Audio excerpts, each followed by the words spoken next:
If Carolina agrees, I think we could hold this discussion in Latvian, and I see certain faces who definitely have to raise their hands and ask questions. But let us begin with you, Carolina.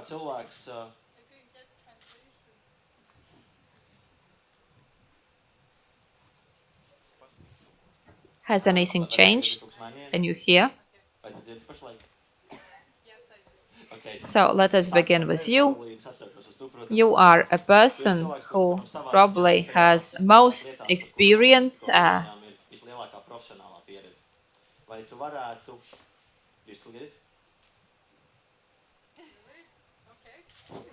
So everything is fine.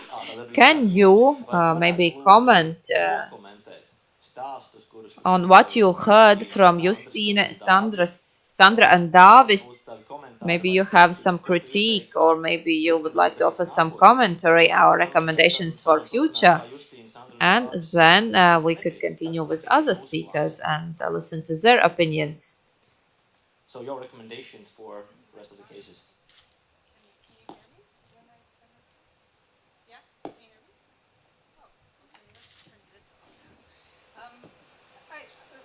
For me, can you hear me? No? Maybe I'll use this. Hello? Is it on? I have no opinion. I guess for me, it's like I always tell my kids and when they were little, God created 2 ears and 1 mouth, and so I often listen really attentively and then don't really think too much about what I'm thinking. So now I have to think about this. And I guess for me, it always the success or whatever the measure of evaluating any kind of public engagement or community-based activity is time. And so I think we generate lots of great ideas and processes and activities, and I think that's part of the creative process. But I think the only way we know if something was actually effective, fruitful, whatever the measures we choose, it requires time. And so I think it's too soon to really say anything about this because it requires more time. Maybe we can ask questions to Sandra. If we speak about time, how much time do you think the fortress has left not to miss on this important discussion? I think a lot of time, at least as long as we live, or maybe some more generations. But of course, we can lose a lot of that we still have preserved in this fortress. Specific buildings, for example, the powder tower and the church tower. But I think people are much more important than time. These are the people that have the sense of belonging. How important do you think this fortress is important to Baldurai? Not how important it seems to us, but how important it is. I think it is a very simple and easy question, because the city planners studied places that people would like to see on postcards. 40% said that sea is something that they would like to see on postcards, but 60% actually indicated that fortress is the most important for them and the surrounding territory. Thank you. Speaking about the time, Justine, have you discussed with the youth the fact that the city first discovered itself in time, not in space? So what young people think about time? Actually, the youth don't think so much about the time, because this is a never-ending notion. And I can claim that because I come from this group. It's very difficult to comment on whether we have actually spoken about the notion of time. But I would like to speak about the urgency, about the fact that we just have to do. As Carolina indicated that she spoke with her children, and if I speak with my children from my group, I think that there are many things that we have to change. If I look at the city, I want to see the results, and this means that we have to start. Of course, many things are documented, discussed, and so on. There are like youth development policies and so on. But there's a lot of talk and very little is done. Yes, as Carolina indicated, we have one side, this good side, participatory planning, but on the other side, we have other people that try to explain their problems. How many young people approached you at the end of the project and said that it is very important for them to continue? I think all the participants that participated in the International Urban Planning workshop were very active, and they wanted to continue with this network and with these developments. Because what is interesting when we speak about young people in various countries, we actually have the same problems. Maybe in Minsk there are more problems because we are allowed to do many things, but there the political situation is different, but we can still learn and we can value. Yes, in a way we have the same problems, but still the situations differ, and this means that we can create certain sample projects, pilot projects, pilot guidelines that could work anywhere. And of course, the participants could also comment because they are here in this event, and it's also a very good indicator that they are here. Carolina, you mentioned that participation of the society is a political principle. Participatory planning is a political principle. You mentioned that in your presentation. Actually, I will speak to you in English. It will be much more easier. You are not only a professional planner, you are as well a mother and actually head of your family at some point. How would you consider what would be the best way how to communicate that the participation in a planning process is political for the young generation? Do you consider it even is possible actually to bring this kind of issues on the table for young people? Absolutely. I think back to my first year university course in political science. So all the planners had to take a course in poli-sci, so we would learn about the decision-making process. And really, I remember my poli-sci professor saying that, you know, in the simplest way is politics is the process of making decisions between things. Right? And so I think in our family, we are the primary unit of society, right? We have a dad and a mom, you know, maybe that this is our family, and 3 children. So everybody in the family has a set of rights and responsibilities. And so we often talk about this, and both my husband and I were in local government and you know, very involved in our community. And we always have conversations around what's your responsibility to the community, to our children. And we first moved to a small town in Canada, and my daughter was, I think, what was she, 4 or 5 years old? And we lived in a brand new suburban subdivision, and they were clearing the land behind our house. And one morning, my daughter woke up and noticed that the forest behind our house had been cut down entirely. And she's like, "Mom, what are they doing back there?" And I said, "I don't know, I guess somebody has gotten a permit to clear the land and they're going to start doing a development." And she was so upset about this. She's like, "Were we notified?"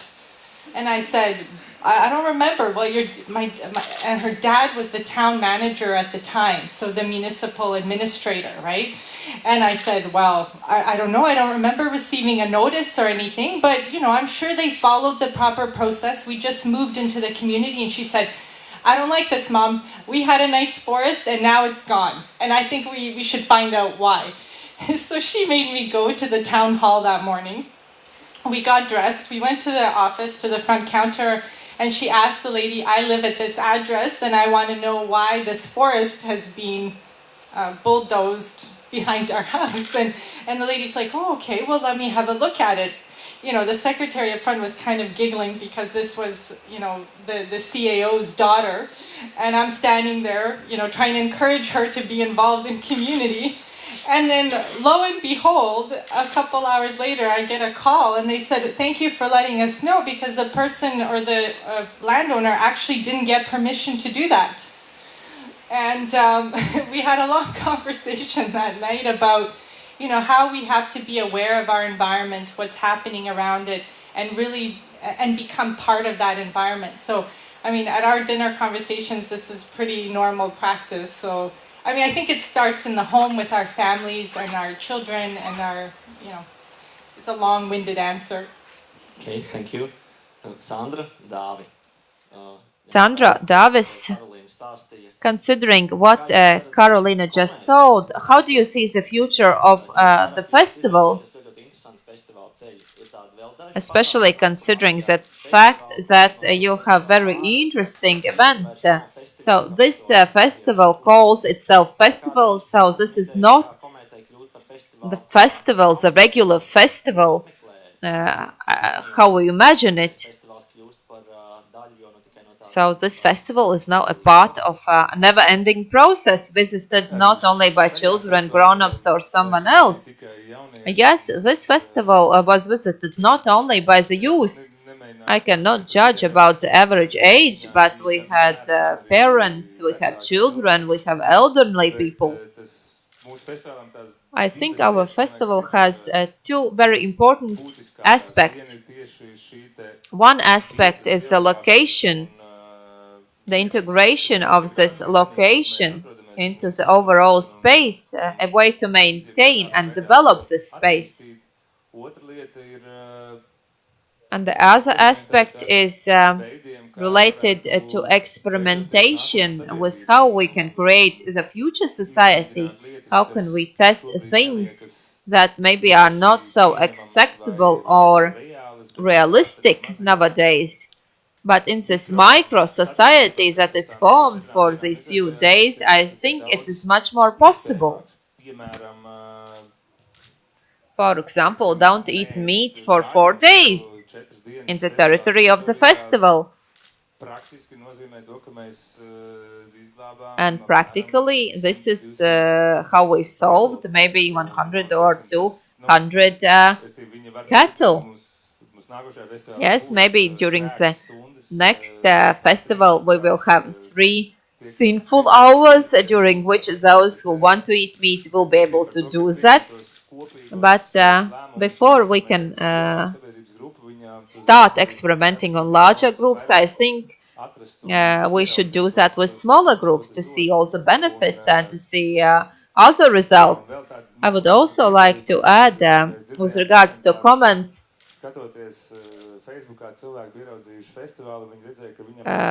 about the lack of important sponsors, and people said that not seeing these well-known names, people decided that this festival is no good and that they should not come. This was something completely new for me because I had never imagined that this would be important. For example, for me, if I see these household names, I don't go to such an event anymore.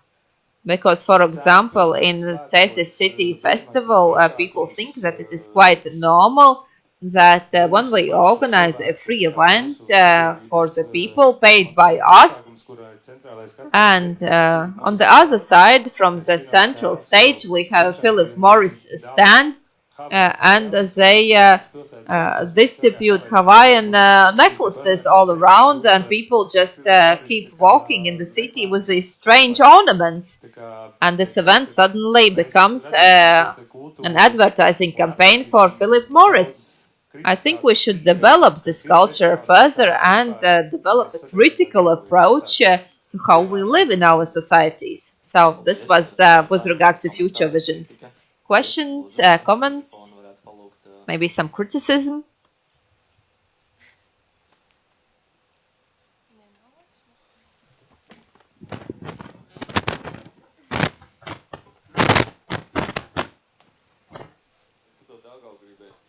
I wanted to ask about Daugavgrīva fortress. I think that Davis and Sandra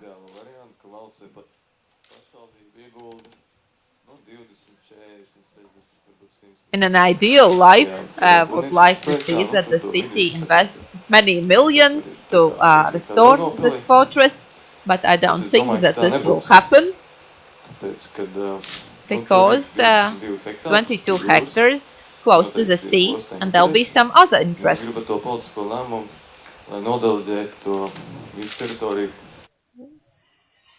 So, thank you for the question. I don't know how much money we need to restore this place. As I mentioned, we plan to organize 3 festivals by 2018, and for each festival we plan a brainstorming workshop. But during all these times that we have worked on this project, we have never stated that this place should be preserved as a cultural object that hosts only the festival. We don't have to renovate all the buildings right away, but they should definitely be preserved. But any future plans, basically what to do, how to do, and so on, I think it's very vague at this moment because I don't think that we have the right opinion. But if we speak about the political decision, I think it is important that we understand the historic value of this place and that it can be lost and that it has a certain potential. And my ideal vision would combine public and private and NGO cooperation. And all these parties could find something of interest to them and could cooperate to develop this place. I would like to add, it's not that people don't need the fortress. People actually want and need this fortress a lot, but everything depends on the use. For example, some old ladies improve their economic situation by selling some berries that are picked in the territory of the fortress.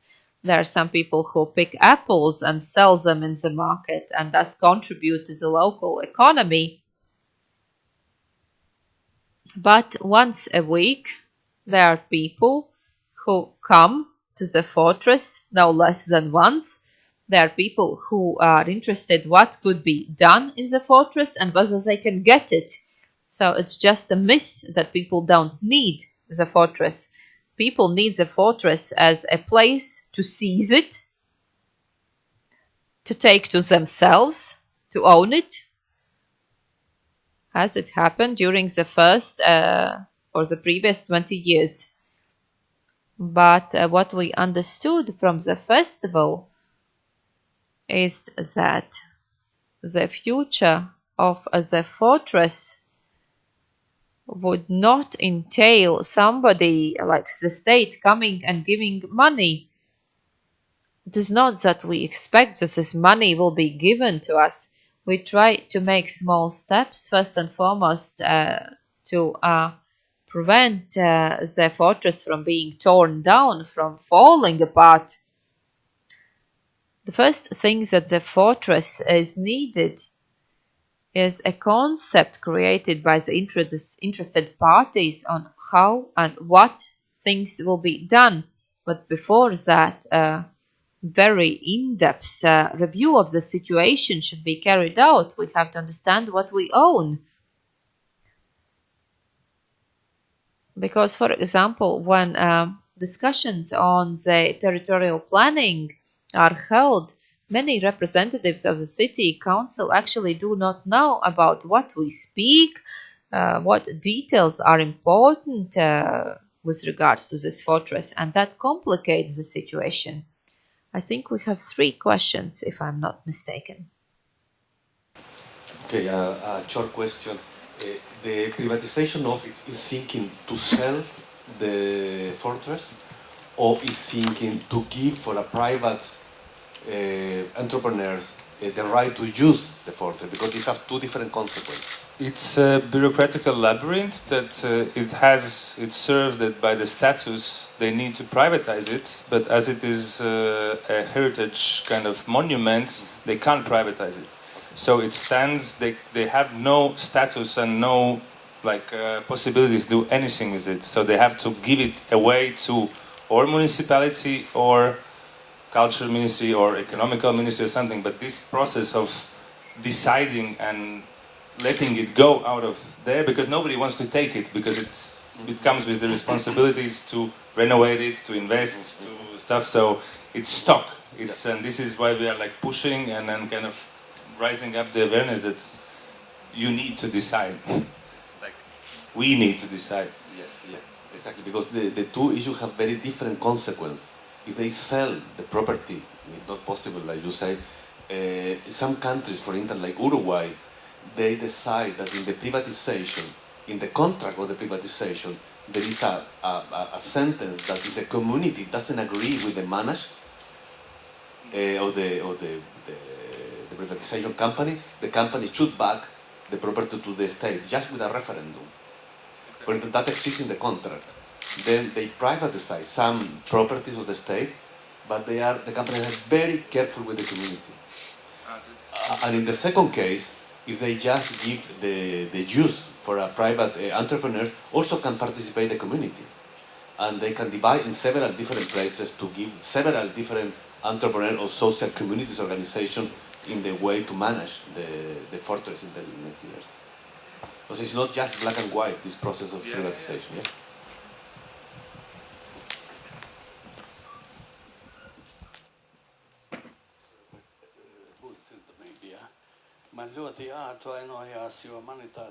I really have to apologize because I have a certain principle. For the last 25 years, I have not came to any events where I have not been invited personally. But this topic, Daugavgrīva Fortress, is a topic that actually made me disregard this principle because I was really interested in what will be discussed with regards to this topic. First and foremost, I have to say that Daugavgrīva Fortress is a victim to the fact that a unit was located in this fortress. Some time ago, during the Soviet times, it was possible to do something culturally to preserve this fortress, and it could be done by Imants Lasmanis, by Jurijs Vasiljevs, and by me. We could include it in the list of objects of cultural heritage, but as an army unit was located in the fortress, we did not drove to this fortress because we understood that it would not be possible for people to visit this place because of the army unit. And then nothing was done later, and it was basically like a lost cultural object. Nowadays, when everything has changed, when we can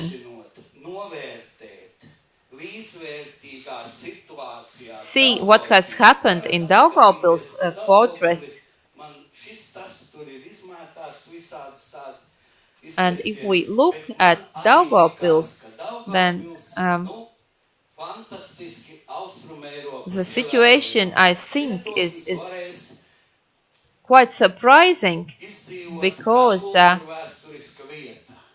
we had certain doubts that this fortress could exist as a cultural and historic site. Yes, in a way they could, but there were some other aspects that should be taken into account.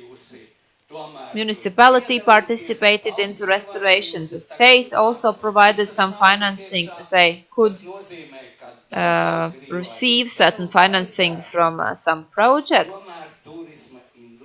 And now I would like to say that Daugavpils should maybe involve the tourism sector because there is still space maybe for some exclusive accommodations, or maybe they can cut the size of the available space. And in parallel, they could also continue to maintain the broadcast center.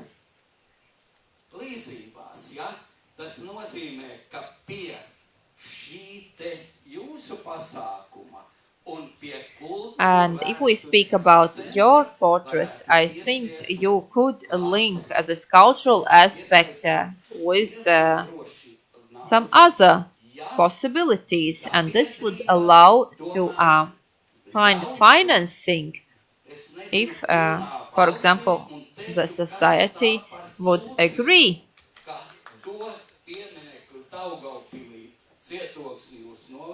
And the society could also claim that, yes, how can it happen that you really value this Daugavpils fortress so highly, and now you don't do anything for Daugavriva fortress? I think if we speak about this region, I think that this is one of the most unique values that we have here, and I really apologize that because of this important issue I had to speak for the first time in 25 years. Thank you for this comment, for this commentary, and now we have finalized the second session, and I would like you to return to the meeting room in time, and now let us say thank you to our presenters.